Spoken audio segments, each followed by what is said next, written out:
That's all I can say. It is. And the good thing is that it's a good film. You never know. You know, if people knew from the start at the set out of making a film that it would be good, we would never see any bad films. See what I mean? There's so many bad films around. But you're always trying your best to make it a good film, and sometimes that doesn't happen. But in this case, it did, and this one is at least as good as the first one.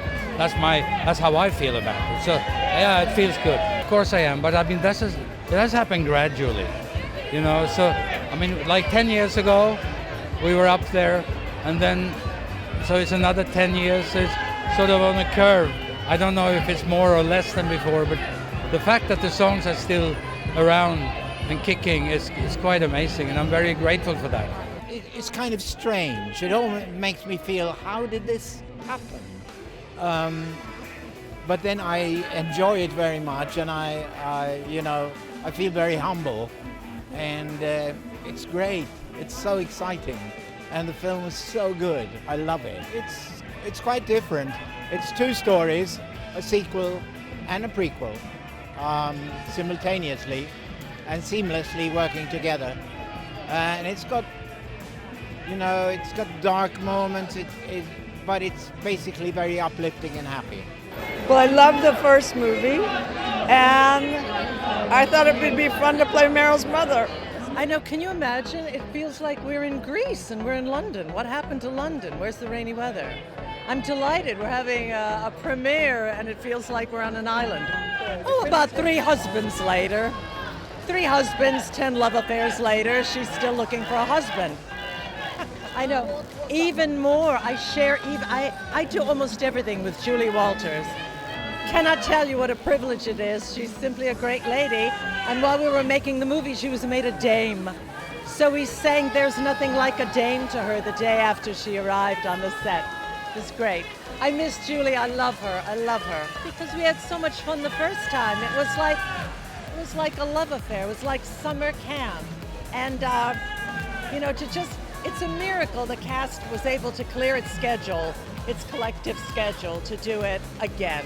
And I think the sequel is enchanting. I think people in this dark, dark time that we're living through are going to love to escape onto a desert, onto a Greek island with all these beautiful performers. And I got to sing, of course I got to sing Dancing Queen and Super Trooper, but I got to sing 2 ABBA songs that I wasn't that familiar with, Angel Eyes and I've Been Waiting for You. And they're both beautiful songs, and I sing them with Julie and Amanda because it's optimistic, it's life-affirming, it's sexy and sensual. It's like ABBA music. It makes you feel good, but it takes you to a place of emotion and depth and the depth of relationships. But it's joyous. It's not cynical, and we're living in very cynical times. So I think it's a gift to the world right now. That was given to me because of the storyline.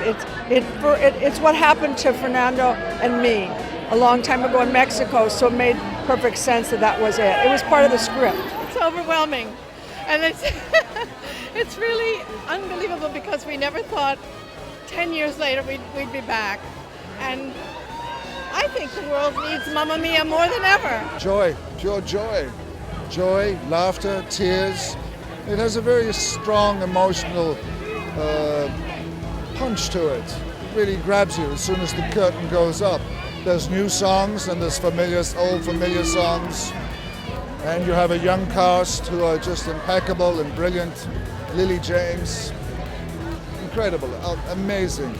Amanda has come back 10 years on, and she is a young actress, as a woman, as a mother, so it has a deep resonance for her, for the rest of us. There you go, that's it, folks. Enjoy it. Well, it seems obvious, but I don't think it is. I mean, when you're trying to generate fun, you've got to have fun, but that's not that easy to achieve in reality, because filming is not a spontaneous process. You repeat a lot, you wait a lot, and it's a proper day's work. And I think the secret has been the affection everybody's had for each other and a genuine enthusiasm. And when you have about 100 people, it's quite hard to get a crowd of enthusiastic people together who stay enthusiastic, but all these dancers and the people who sort of, are doing the real work that impresses you all were enthusiastic because they came up to work every day to use their skills, loved being there, and it was just a delightful bunch of people. So I think it's the fact that it was working on a personal level for us, hopefully communicates. I feel like we're under the West Way. Is it the West Way? It's a Hammersmith flyover, isn't it? Yeah, no, Hammersmith flyover. But I've never seen the Hammersmith flyover being underneath it. It looks so amazing and beautiful. And I'm very excited for everyone to see this film. Well, you find, I think in the last film they go off together into the sunset and go travelling to discover the world. And then in this one, sadly, you see what life often does with work and ambition and wanting to further your career. They've both gone on their separate journeys to sort of, I suppose, gain experience. And what's lovely is we then have this beautiful duet that then is a kind of realisation of actually all this doesn't mean anything without the person you love. And that's kind of our little bit, Sky and Soph's story in this. I mean, the rest of it is all the history of the girls, the women and stuff. I was given the song One of Us, and when I read the script, I was very pleased with that because I've always loved that song. And it's very poignant in this piece because it's the moment that they discover that they want to be together and actually being apart is awful. And it was actually quite tough to sing. I had one of the most wonderful moments ever in that. But I was struggling quite a lot with singing the song, and sometimes you're in a booth and you're in a glass box and you're sort of in this dead sounding space. And Benny from ABBA came out and just told me to just sing it around the piano, and we just and he made it sound really like it made it work. And that was a kind of magical moment to be sitting there because you can see ABBA staring at you as you're sort of massacring one of their beautiful pieces of music. And he came out and he was really gentle and kind and just helped me work out a way in which to do it live that would make it much more appealing in terms of sound. It has been a long road, so I feel very happy that we're finally at the place and time where this is coming out. It's great. Well, we made the first film and loved the success of it and loved doing it and had such a great time. And Judy and I would get together and over cocktails, kind of talk in giggly ways about maybe doing another one. Seemed impossible, totally daunting.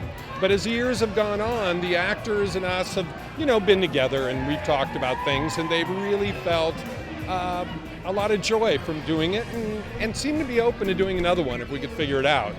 And Al Parker, our writer and director, figured it out and sent scripts to everybody, and everybody said, let's go. Oh, it just works. It's a combination of a prequel and what our cast, the older cast, is doing, now in their lives in Mamma Mia. And that meshing and flashing back and forth seemed to really work. I've been waiting for you, knowing me, knowing you. Those were really the two that I was just so happy. My Love, My Life, these are just classic, great songs that we were sorry we couldn't use the first time, and they worked so great on this. They make people happy, I don't think it's anything more than that, and we have a cast who, you want to go on little adventures with. So I think it's really that.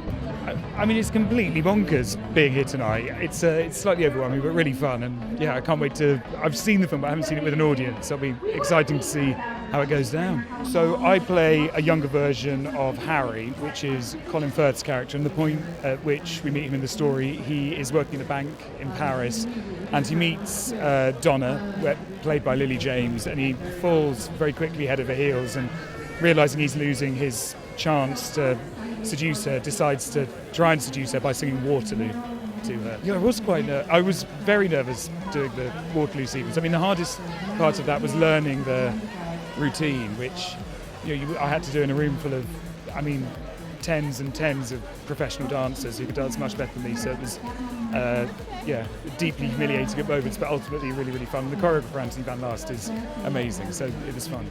First of all, I think it's about being free and having fun. And sometimes in this day and age, it's hard to do that. But it's just fun, it's just fun, and you are part of it.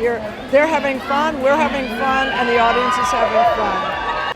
It's completely surreal being in a room with all of those people because, some of their icons, and it was was very, very strange. And also when I was with them, without spoiling anything, we were all dressed in skin-tight, glittery, lycra costumes and platform shoes. So like sort of giant, glittery newborn foals, sort of nervous and staggering around. But it was fun.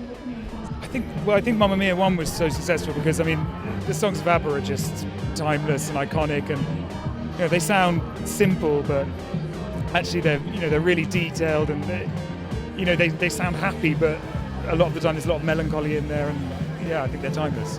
I mean, it's just so great to be able to finally be able to share this movie with people. It took quite a long time to film, and I think we all kind of knew. You sort of get that feeling on set when you think you might be in something that works, and it's finally going to be so great to finally watch it with an audience and sort of get that crowd reaction. I think it'd be cool. Yeah, I mean, finding out playing young Pierce is a bit daunting. I always thought I should go up to him and sort of apologise to him that I wasn't sort of, I don't know. I think he probably wanted some sort of Abercrombie and Fitch model or something. But no, we kind of, I don't know. It was daunting, but he was so sort of generous and kind to me that. By the end of it, we all sort of really all felt like friends, and it was a really lovely experience. Yeah. Oh, I think it's ABBA. It's the music. There's something about the music that's so enlivening, and it's about summer and falling in love and losing love and never losing love. I love it. Some of the others we've been exchanging messages about feeling a bit emotional.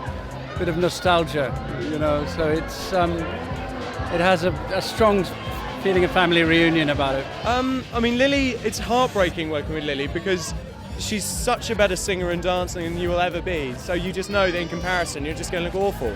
So I was, I'd say, I mean, hugely excited to work with her, but also devastated at the same time that I was going to have to duet with her. But getting the whole cast together, it kind of got more and more starry as it went on. Just when you think it's a bigger star couldn't come on, Cher comes in the room, and you're just like, oh my word, how can this get better? But yeah. Oh, I don't know. I mean, the thing that they've really done in this film, which I think people will be sort of interested, surprised by, is that Benny and Bjorn from ABBA, they've really rearranged and rewritten a lot of the music. So it's the original songs, but sort of really. Rearranged to fit the music and not fit the music, to fit the movie. So that at points, Mamma Mia, we know that's this sort of huge hitting happy song, and then you take the music out and let Lily sing it a cappella, and it's just a really beautiful, heartbreaking ballad that then turns into a real sort of thumping, feel-good song. Yeah. Well, the thing is, the first film has like 22 songs. We couldn't use those for the second one, and all Parker knew this. So we said, you can keep he wanted to keep Dancing Queen and Mamma Mia, Super Trooper for an encore thing. But all the rest is stuff that was not in the first film. So it's music that people, if you're not a hardcore ABBA fan, you haven't heard those songs. And they feel good, They're good enough. They fit perfectly into the story, which old Parker made it do, or he made the story fit the song. It feels good. I'd say the one I like the most is My Love, My Life, that ends the film, where Lily James starts off and then Meryl and Amanda Seyfried are singing together. I like that one. Of course, she's a legend, and she was an icon for us. I mean, we came in the middle of the 70s, but she was already established then. So, and we've always loved her. It's a fantastic voice, and she's made such a wonderful version of Fernando. My Love, My Life, the last song is great, and Fernando is great. When I Kissed the Teacher, lots of them that are not that well known, that are in this movie.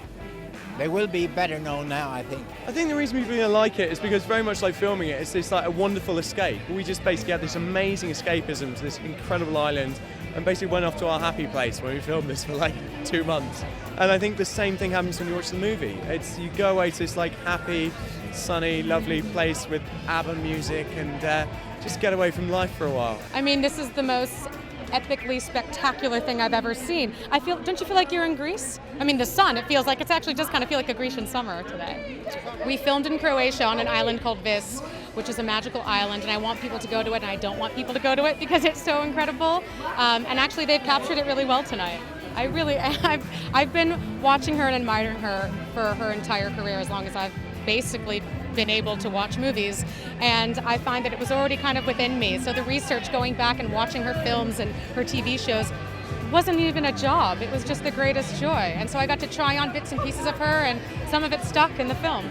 Well, the great thing about the prequel version of this story is you see exactly how the girls became the dynamos. They graduated Oxford, they all went after their own dreams, and yet they were always there for each other. When Donna needed them the most, the girls came, traveled to Greece, and they put on their own show just to cheer each other up. The song I was most excited about was Mamma Mia. We shot that in 2 days, and it was the most fun to choreograph, and us girls had a smile on their face. We had the crew dancing and clapping, and how can you not just have the best time dancing and singing to Mamma Mia, if not any ABBA song? I mean, Cher. I am most excited to see Cher. I think that I just want to see what she's wearing. I want to see her hair. I want to hear her voice. I just want to be around Cher as much as I can at this point. I think regardless of what fans think after they watch this film, they're going to walk out with a smile. Whether they've been touched or they've had tears emotionally or they've had so much joy, something is going to shift within them because this film is just so beautiful and we had the best time making it, and I think it translates. This is a ridiculously exciting, thrilling night. I'm so happy to be here. Yeah, it's brilliant. Look around. It's a blue red carpet. Never seen that before. I mean, I don't know. I don't know what the secret is. If I knew, I'd probably do a better job. But I think he's a fun-loving guy in real life and his part in this film. So I think it's just a question of embracing that sort of free-spiritedness and having a sense of humour and sense of play and adventure, really, yeah. Stepping onto the set and seeing Cher was just like, I mean, it was pretty star-studded already, to be honest. And then when Cher comes in and sort of ups the stakes, that's kind of, it's not every day that happens. And she's just a majestic queen, isn't she? So thrilled to be in her presence. The character I play is Bill, excuse me, Bill in his past. So we see how we met Donna. And my character, he's often in sailing around, doing a sailing race. He's about to go on a sailing race, and that's when he meets her, and he gives Donna a lift on his boat. So yeah. I was actually really excited about the song I get to sing in it, because I hadn't heard it before, and I think it's a banger. It's really cool. So I loved doing that. What was the song? It's called Why Did It Have to Be Me, and it's pretty cool. It's pretty rocky. Yeah, I mean it was hard work. Hate her. She's an awful actress, nasty person. So yeah, really didn't want to do it. No, I'm kidding. She was amazing. She was just a joy to work with, and we were genuinely having a lot of fun the whole time. So yeah, pleasure. Well, I mean, you know, it's overwhelming, the warmth and support, and it's just, you know, the love for Mamma Mia. And I hope everyone will be, you know, I feel the challenge to me was to capture that spirit and that magic, that not just from the show, but the first film. And now I think this one has done that. I didn't think we'd be in Hammersmith, but no, well, I'm thrilled it's London. It's the home, you know, it's the home run here. It's the first big audience. And no, there was no, you know, master plan at that point. So, yeah. Everything with Mamma Mia has a kind of organic process, and the time was right, I think. Well, that was the thing. I mean, the interesting thing for those that love Mamma Mia and know it is that we've gone back in time to a backstory that we know from the first film, and how Donna Sheridan met those three men, how she went on her odyssey to Greece and with her friends, and then we go forward to nearly present day, and that has a huge appeal to me. And the idea that we call Godfather 2 came from Richard Curtis, who I happened to call and say, do you have an idea? Because it's very difficult to make something to work with the songs and to bring back our wonderful original cast. So the fact that we could go back and forth in time was, I felt, you know, that was the moment. Oh, it's tough to cast the young versions because they have to be incredibly talented and step into huge shoes, really. But they instantly kind of jumped out at us. You know, you have to be great at comedy, you have to be, you know, you have to sing great. Well, unlike, I can confide to you say Stellan, Pierce and Colin don't like dancing, but their younger selves had to be really good at it. To me, the importance of the ABBA songs is always about the storytelling, about creating the stories, the songs and the stories go together. So Knowing Me, Knowing You was obviously going to be very important as a breakup song. What Meryl's going to sing was very important, and a discussion with Meryl too. And then, of course, you know, out of the park, Fernando with Cher, which actually is the one song we never managed to work into the show or the last film, because the lyrics are slightly bonkers, but old Parker, who wrote the script, made it work, and Cher certainly is, you know, to hear her singing that song, it was as if it was written for her, really. I think there's something that's certainly quite innocent, but everyone can, I think everyone hears those songs, everyone has them in their DNA. There's something kind of, they are little stories in themselves, but there's a sense of nostalgia, and that's what the movie is. We all want to be on that summer romance, we all want to go on that backpacking holiday, and we all want to sing those songs in the shower. So it was a kind of, I think they take, for me, there's one for every occasion. Well, it's all a bit wild. I don't know, I'm just like overwhelmed. So basically, you snap back and you see a young Donna living her life and meeting these guys, and you basically begin to understand just the relationships that she had with these three incredible men and how she ends up on the island. Oh my God, I have no idea. I do know that I had the most incredible opportunity to like study her and watch her and gain from the most sensational character that she created of Donna Sheridan, and I just tried to capture even an essence of what she did and hope that, you know, people would believe that my Donna would grow into such a magnificent woman. I'm not sure, to be honest. I mean, he's been, as in the first film, he was very bored, decided life on a Greek island, you know, just letting loose a bit, and seeing his daughter was more important than signing a contract at a business meeting. It feels appropriate.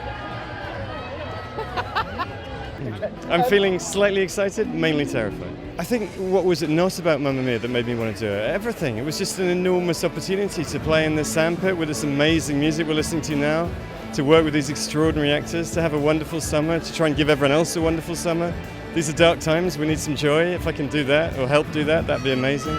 Everything about it was just an immediate yes, easiest thing in the world. It was a challenging film to write, try and give everyone their due, try and give everyone their part, but you know, that challenge is the thrill. If you can pull that off, that's exciting. I mean, I tried to view it as a gift. I had these 16 extraordinary actors, and the struggle is trying to give them enough to do, but they were all so great, they all mucked in, they all came in on days where they weren't working, watched everybody else, so we just had a hoot. They were my favourite ABBA songs, I knew needed to go in. I always knew Fernando would be in there. I couldn't find a way how, so I invented Andy Garcia's character just so that he could have the song sung to him. It's an enormous piece of reverse engineering. So, but yeah, I mean, the classics are going to be there. You can't do it without Dancing Queen. Can't have Mamma Mia without Mamma Mia. And other ones were just the ones that I loved. ABBA let me choose whichever I wanted, so they were great. It was a very tricky film to make, and if I just got the gig as a writer, if I'd known I was going to be directing it, I would never have written a dance sequence on 14 boats. I thought it would be someone else's problem, but when you get there, that's the fun, that's the thrill. So no, we had a time. Hilarious. Directing Cher is nothing but a pleasure. You think it's going to be terrifying because she's Cher, and then she's the nicest, warmest, sweetest person. So we just had a laugh, we had a hoot, it was great. You'll meet her, she's great. I remember walking out of the first one thinking that I just had a summer holiday in 2 hours. So if we can do that with this one, then we'll have done something right. Oh, we've been looking forward to this very much, Keely and I. We were together, the joy of making this film 10 years ago, and the last summer is very much part of our family life. Our sons have grown up with Dad singing and dancing and being in spandex.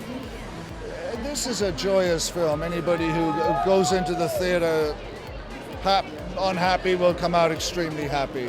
The movie delivers. Sam has been, it's actually 5 years in the story, but Sam has been on the island and he is making a go of it again. He's looking after his daughter. He is the father, but so is Harry and so is Stellan. And so the curtain goes up and we're ready to open the hotel. And therein hangs the story. Well, I sing SOS again, but I sing it a cappella. And Benny was very clever and made it very simple and easy for me. SOS is a war horse of a song for any man who's not a singer. But I gave it best effort last time, and this time round it has this beautiful poignancy within the context of the story. Angel Eyes is a gorgeous song. My Love, My Life at the end of the movie is gorgeous. It really is a joyous piece. Oh, Super Trooper was incredible, yes. The day that I was there, I said to my mom, I said, let's have lunch, my mother. And then they called me into work, and it was about 12 o'clock. I said, well, come on down to the studio anyway. I'm not sure what I'm doing. I'll get you a ham sandwich. And we went in, and there was Cher. Cher was singing Super Trooper. It was really magnificent. And everybody had brought their mothers, their fathers, their boyfriends, their girlfriends to watch Cher sing her song. It's nice, and it's nice to be here, not alone, but with a wonderful bunch of actors that I've had so much fun with. They didn't trust me to carry it all on my own, so they brought in a younger and fresher person to play me as young. No, it's it's the same character, it's the same island, and it's the same people, but it's just more fun. We've been waiting for 10 years, and they were very smart because nobody wanted to do one just because to sort of profit for the profit or the money. So they had to have an idea. They had an idea when they called and said, would you like to come again? I just say, yeah, if everybody else is coming, I'll come without reading the script even, because it's such a fun bunch of people to hang with. Yeah, well, that's quite wonderful, because she was a star long before we became stars with ABBA. So all the way since she did I Got You, Baby, with Sonny and Cher, she's so good. She always was.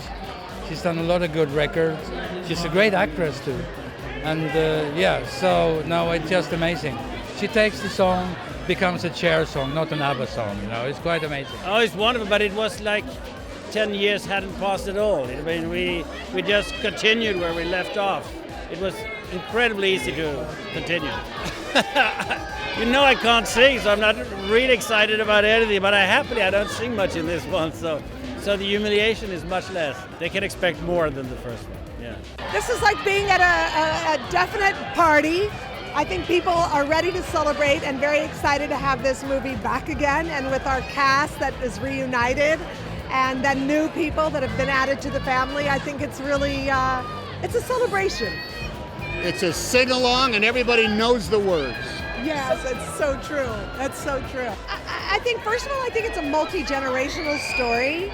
And then I think everybody has that sense of traveling when they're young and meeting people that change their lives. And then it takes place in the most beautiful country in the world. Yes, Greece. Sorry. Well put.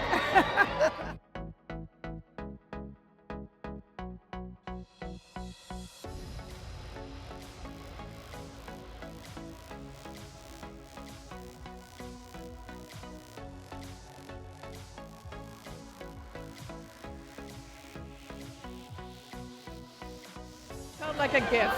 The hits that they loved the first time and the hits they didn't get the last time. How about that? Yeah. It's quite overwhelming, really, but I'm so happy to be here. I'm so proud of this film and so proud to be a part of it, really. I feel very lucky. I don't know. I'm hoping that I've gotten somewhere close. It's a lot of watching all of her work, but I've watched all of her work since I was like 5 years old. Acorn Antiques and Dinner Ladies for me were my childhood. So, I don't know, a lot of homework basically, and hoping for the best. So it was really lovely because of all the things we got to visit in 1979. So obviously Rosie is Donna's best friend, one of her best friends, and she's just always there for her. But one of my favourite bits is that we touch on the Rosie and Bill love story really early on, and I love that setup for the rest of the story. It's lovely. Mamma Mia. Mamma Mia was huge. When I read the script and I read that we would be the ones performing it as the Young Dynamos, it just blew my mind. And I still can't really believe it happened, but it did, I think. Astonishing, aren't they? Michelle Clapton's just done the best job, and those little touches from like things that ABBA themselves wore, and then the touches that, cross over in between 1979 and present day are so beautiful, and they were amazing to wear. I've never felt more empowered. It was amazing. The first 10 minutes of being around them was terrifying, but luckily they are all just so lovely and friendly, and it felt like they made a concerted effort to make sure that we were happy and comfortable, and that was so lovely. Because, I mean, you don't expect that. Like, one day I walked into rehearsal and James Bond came over and gave me a little cuddle, asked how I was doing, and weirdest day of my life, apart from today. Sophie and Sky are, well, Sky's off because he's working, but Sophie and Sam are living on the island full time trying to renovate the Belladonna, and they're actually about to have this huge grand reopening, and it's a big deal for them.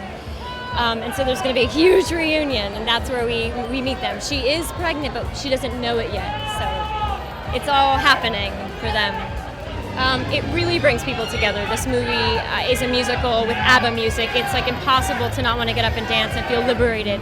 And the fact that you have these stories being woven together by this music that is timeless and infectious. It's a hole in one. It's lightning striking, and I hope it strikes twice because it certainly has for me. So. You know, it's a feeling it's hard to describe, and the energy that these kind of things create sometimes.